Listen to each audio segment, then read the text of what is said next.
A economia é um risco para o governo Lula? Ela está, como sabemos, em franca desaceleração desde o segundo semestre de 2022. O desemprego, inclusive, começou a aumentar. As projeções de crescimento, as expectativas de crescimento dos organismos internacionais em relação ao Brasil e dos agentes econômicos aqui no país são muito modestas. O que se prevê, na maioria dos casos, é uma taxa de crescimento próxima de zero, o PIB per capita ficando aproximadamente estagnado em 2023 e 2024, a valerem essas estimativas, essas projeções. O governo pode fazer alguma coisa?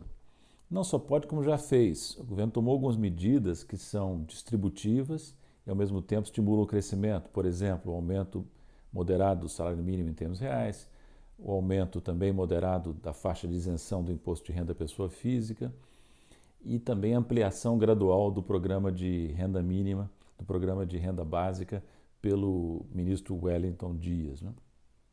O Bolsa Família.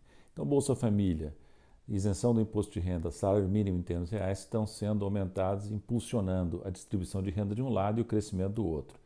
O problema qual é? É que essas medidas na área social, essas medidas distributivas, estão sendo, não digo totalmente anuladas, mas em grande parte anuladas pela política macroeconômica, que pode inclusive se sobrepor aos efeitos dela. Por exemplo, a política de juros muito altos, praticada pelo Banco Central. O Brasil está entre os juros reais mais altos do mundo, como se sabe. Essa política de juros altos ela tem um duplo efeito. Por um lado, ela restringe deliberadamente a economia e, por outro, ela concentra renda, porque transfere renda para setores que detêm títulos públicos, para os rentistas, que são normalmente pessoas de nível alto de renda e que têm propensão marginal a consumir muito baixa. Então, é uma política concentradora e que não favorece a expansão da economia e desequilibra as contas públicas, porque a taxa de juros praticada pelo Banco Central onera pesadamente o custo da dívida pública. Então, a política monetária é um problema. Outro problema é a política fiscal. O ministro Haddad fala com razão em necessidade de harmonizar a política monetária e fiscal. O que nós estamos vendo, entretanto, é uma tentativa do Banco Central de disciplinar a política fiscal.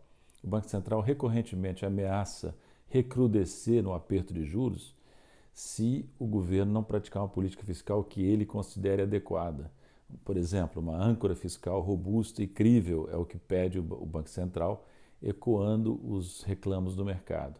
Ora, se a política fiscal se tornar também restritiva, nós teremos uma combinação de juros altos, política monetária restritiva com política fiscal também restritiva. E se, ademais, os bancos públicos, por várias razões, não atuarem no sentido de expandir o crédito a taxas favorecidas, coisa contra a qual, aliás, o Banco Central acaba de alertar também na sua mais recente ata do Copom, nós teremos uma conjugação altamente desfavorável para o crescimento da economia. Política monetária apertada, política fiscal restritiva, o ministro Haddad e a ministra Simone Tebet já estão falando em zerar o déficit primário em 2024, como parte da ancoragem fiscal, da nova regra fiscal que seria apresentada, e os bancos públicos retraídos ou com dificuldades de se movimentar. É a receita para a estagnação da economia. Nós teríamos, na verdade, que fazer o contrário, no meu entender. Teria que haver uma política deliberada de estímulo ao crescimento, de reativação da economia, que está há 10 anos estagnada. O que se espera do governo Lula é que ele bote a economia em movimento. Isso significaria, por exemplo, rever as metas de inflação para cima, o que não é nada de excepcional, já aconteceu muito no passado, por exemplo, no governo Fernando Henrique, para dar um exemplo entre outros. Essa revisão das metas daria espaço para o Banco Central praticar juros reais menos escorchantes, menos positivos em termos reais. A política fiscal deve ter um conteúdo moderadamente expansivo, pelo menos moderadamente, ou seja, deve atuar no sentido de impulsionar a economia. Então, a regra fiscal que será adotada não pode impedir a política fiscal de ter um papel ativo. E os bancos públicos, BNDES, Banco do Brasil, Caixa Econômica, têm que ser mobilizados para esse esforço comum de gerar expansão da economia, de proporcionar o crédito necessário à expansão, se os bancos privados não o fazem na medida certa. Então, essa é a combinação que teria que ser feita. Política monetária mais branda, política fiscal ativa e bancos públicos atuando para promover o crescimento do crédito e da economia.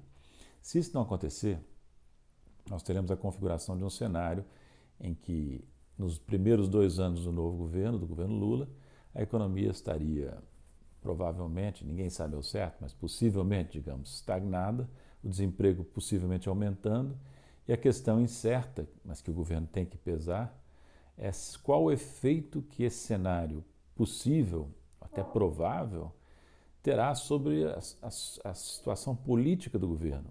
O governo que não entrega crescimento, não entrega emprego nos seus 2 primeiros anos, não terá sofrido uma derrota política importante, talvez difícil de reverter?